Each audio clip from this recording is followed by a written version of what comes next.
дал нам, за Его любовь к нам. Но мы должны и бороться против греха. Вот сподобие Господи, день сей без греха сохранитесь нам. Это значит, что с благословением Бога, с благодарением Его мы должны соединять и должны бороться против греха. Дальше, а спасение совершается в общении с Небесной Церковью, со святыми. Вот. Здесь сказано: благословен все Господи Боже, Отец наш. То есть упоминаются святые. И хвально и прославлено имя Твое во веки. То есть эта часть, это вот 3 предложения. Вот здесь в первом предложении мы благословляем Бога, в третьем снова благословен все Господи Боже, Отец наш. А второе, сподобие Господи, день сей без греха сохранится нам. Дальше. И третья часть великого славословия, покаянно-просительная. «Буди, Господи, милость Твоя на нас, яко же уповаху на Тя». То есть, какой милости мы просим у Бога, и на какую милость мы надеемся? Жить по Его заповедям. Поэтому дальше говорится: «Благословен си Господи, научи меня оправданием Твоим». То есть научи меня заповедям. Заповеди названы здесь оправданием, потому что они оправдывают человека, делают его праведным перед Богом. А слово «благословен си Господи» означает, что евангельские заповеди даны нам по благости Божией к нам и являются благом для нас. Этот стих поется трижды, потому в знак участия 3 лиц Троицы в нашем личном спасении.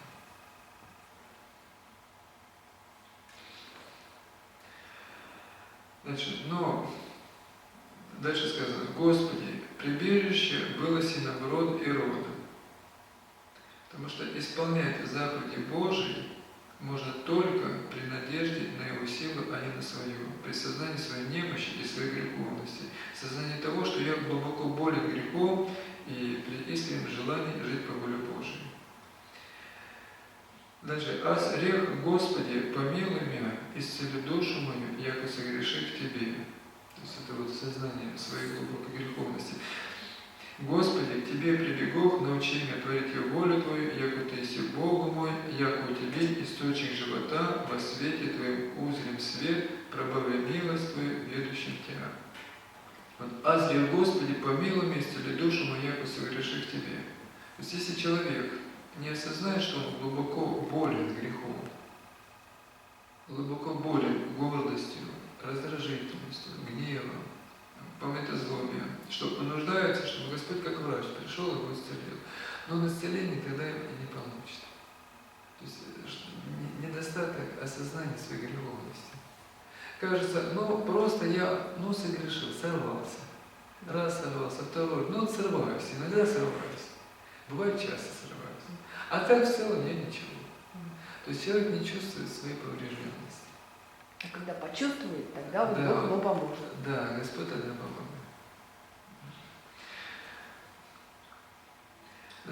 «Господи, к Тебе прибегу, научи меня творить волю Твою, яко Ты еси Бог мой». То есть воля Божия – это жизнь души. Яко у Тебе источник живота, то есть Ты источник жизни. А источником жизни вечной является только Бог. А воля Божия – это есть жизнь души. Вот поэтому здесь и говорится: «Научи меня творить волю Твою, яко Ты еси Бог мой, яко у Тебе источник живота». «Во свете Твоем узрим свет». Это означает, что во свете Твоих заповедей увидим Бога, который есть свет истины, то есть войдем с Ним в близкое общение. Человек может увидеть Бога только в своей душе. На страшном суде Бога увидят все. Но здесь имеется в виду зрение Бога как при общении к Нему. А это возможно только чистым сердцем, поэтому в 6 заповеди блаженства сказано: «Блаженно чистое сердцем, ибо они Бога узрят». И заканчивается великое славословие ангельским славословием, составленному по подобию ангельского: «Святый Божий, святый крепкий, святый бессмертный, помилуй нас». Ангелы на небе прославляют Бога: «Свят, свят, свят Господь Саваоф», по подобию их люди на земле, как бы присоединяясь к ним, поют Пресвятую песню. И вот здесь показывается, что Церковь – это единство неба и земли, что Господь пришел, чтобы соединить с собой земное и небесное. То есть показывается цель спасения. Апостол Павел говорит, что это цель, чтобы соединить земное и небесное. А что надо для того, чтобы мы соединились с ангелами и святыми? Надо, чтобы мы достигли святости через борьбу очищения, через борьбу со страстями, исполнение воли Божией, через жизнь по воле Божией. Через это человек достигает святости. Вот почему здесь говорится: «Сподоби, Господи, без греха сохраниться нам, затем научи меня творить волю Твою, яко Ты си Бог мой, яко Тебе источник живота». И в конце: «Святый Божий, святый крепкий, святый бессмертный, помилуй нас». То есть показывает, что человек через это, приобщая, через борьбу со страстями, исполнение заповедей, через жизнь по заповедям, человек очищается и соединяется с Богом, приобщается к Его святости. И это песнь ангельская, что через это он соединяется с небесным миром. И это, конечно, цель нашего спасения. Домостроительство спасения Божия. После Пресвятого поется тропарь воскресный, в знак того, что все эти духовные блага, о которых сказано в Великом Словословии, мы получили благодаря воскресению Христову. Если это не воскресная служба, то поется тропарь святому или празднику, в знак того, что святой, память которого празднуется в этот день, получил то, о чем мы просим в Великом Словословии, и достиг святости. После Словословия произносится сугубо ектения. В этом месте она начинается с третьего прошения: «Помилуй нас, Боже, по велице милости Твоей, молимся, услыши и помилуй». Первые два прошения ее опускаются, потому что те первые два прошения являются приготовителями к молитве. Вот первое прошение: «Рцем все от всей души и от всего помышления нашего рцем». То есть это не молитва, это приглашение к молитве. И второе прошение: «Господи, Вседержителю, Боже, Отец наш, молимся, услыши и помилуй». Это уже прямое обращение к Богу. Так вот эти два возглашения диакона в начале ектении, они тогда произносятся, когда ектения идет после чтения или священного действия. То есть это на вечерне было Великий вход, читали Паремнее и сугубо ектения. То есть они предназначены, чтобы вернуть внимание людей к молитве. А когда Великое Словословие, когда сугубо ектения идет после уже молитвы, после Великого Словословия, люди и так молятся, обращать внимание их не надо. Вот. Тогда эти два возглашения первоначально опускаются. И вот после двух этих прошений «Господи, помилуй» поется один раз. Тоже указание, этим указывается, что это подготовительное прошение. А после остальных поется 3 раза. К сугубо ектении присоединяется просительная ектения. Вот, «Исполним утреннюю молитву нашу Господи». Вот эти 2 ектения, они как бы сливаются в одну молитву. То есть после прошений о людях в сугубо ектении следует прошение о самых важных духовных благах просительной ектении, то есть что мы просим для этих людей.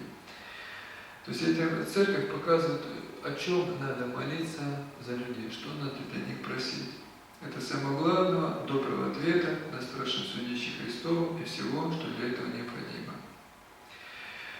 То есть вот после Великого Словословия, таким образом, мы молимся сразу о людях. И вот оно является прямым продолжением Великого Словословия.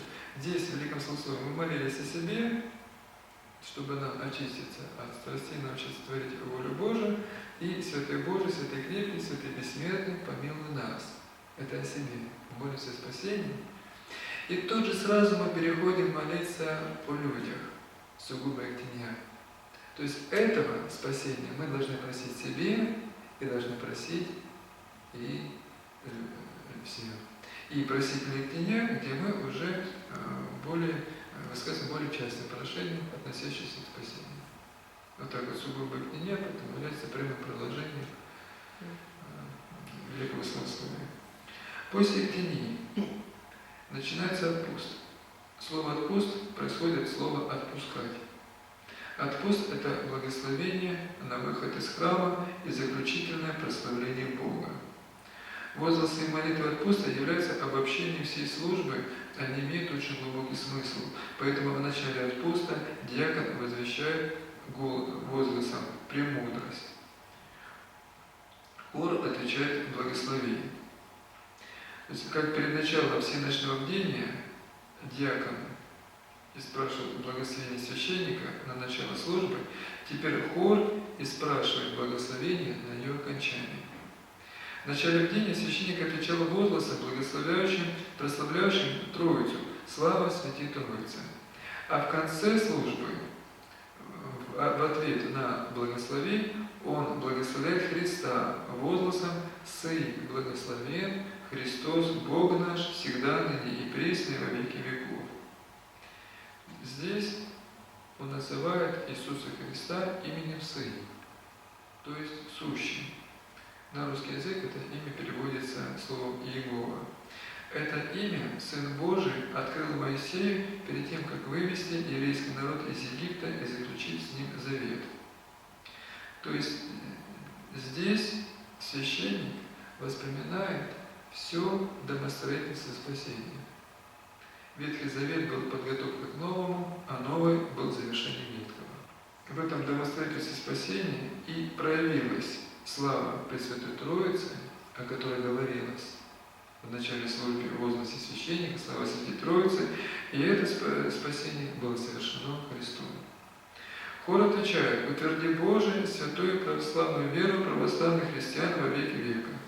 В этой молитве мы просим Бога утвердить истинную веру, потому что для того, чтобы все, что для нас сделал Христос, было для нас спасительным, необходимо хранить истинную, неповрежденную веру в Христа и в совершенное им спасение. Потому что те религиозные христианские конфессии инославные, которые повреждают веру, истинную веру, они искажают и веру в само спасение. Почему у них не может быть полноты общения с Богом и спасения тоже. Затем священник молится Божьей Матери: «Пресвятая Богородица, спаси нас», потому что Пресвятая Дева более всех пребывает в истине, и ввиду своей исключительной святости она получила самое большое дерзновение перед Богом и власть помогать верующим стоять в истине и спасаться. Только к Богу и только к Его Матери мы обращаемся с молитвой «Спаси нас». Хор отвечает самым торжественным прославлением Божьей Матери. Он поет честнейшую Херувим и славнейшую, без сравнения Серафим, без исцеления Бога славородшую, сущую Богородицу тебя величаем.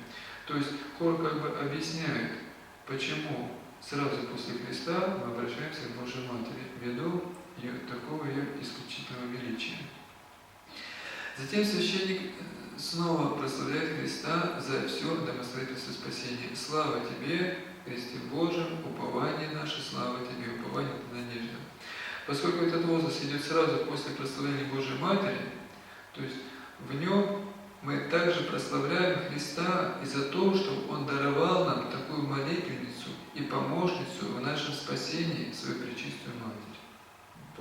После молитвы о утверждении веры мы обращаемся к Пресвятой Богородице в знак ее исключительного значения для нашего спасения. И затем снова мы обращаемся к Богу. Для чего? Потому что, чтобы мы знали, что наше спасение состоит во Христе. И снова обращаемся к Христу. Значит, и прославляем Его за наше спасение, за домостроительство спасения и также за Божью Матерь особенно. Вот как на литургии, говорится, изрядно по Пресвятей, да, благодарим Бога, благодарственная молитва, и священник произносит изрядно Пресвятей, Пречестие, преблагословение, славное владычество нашей Богородицы, Пресвятой Марии. То есть мы Бога благодарим особенно за нее. Только так же и здесь. Мы прославляем Бога, и то, что прославляем Его, слава Тебе, Христе Божий, упование наше, слава Тебе, это мы прославляем за все то домостроительство. Но поскольку оно идет сразу после молитвы Божьей Матери, то мы особенно прославляем Христа и за Божию Матерь. Затем хор отвечает: слава Отцу и Сыну и Святому Духу, и ныне пресно и во веки веков. То есть хор после на славословие Христа священникам отвечает чем? Славословие Пресвятой Троицы. Как в начале бдения, после возгласа «Слава Святой Троицы» священники пели: «Придите, поклонимся Христу, за того, что Он един от Святой Троицы, как поет Церковь, воплотился ради нашего спасения, и через Него мы приходим к общению с Пресвятой Троицей». Так теперь в конце службы, после прославления Христа, мы сразу переходим к прославлению Троицы. После славы хор поет: «Господи, помилуй» трижды, потому что прославление Троицы мы должны соединять с молитвой к ней и с просьбой о милости и помиловании. В конце хор произносит благословение, это уже хор от лица молящихся просит благословения на исход из храма. Священник произносит сам от уст: «Христос, истинно Бог наш, молитвы пречистой своей Матери, святых славных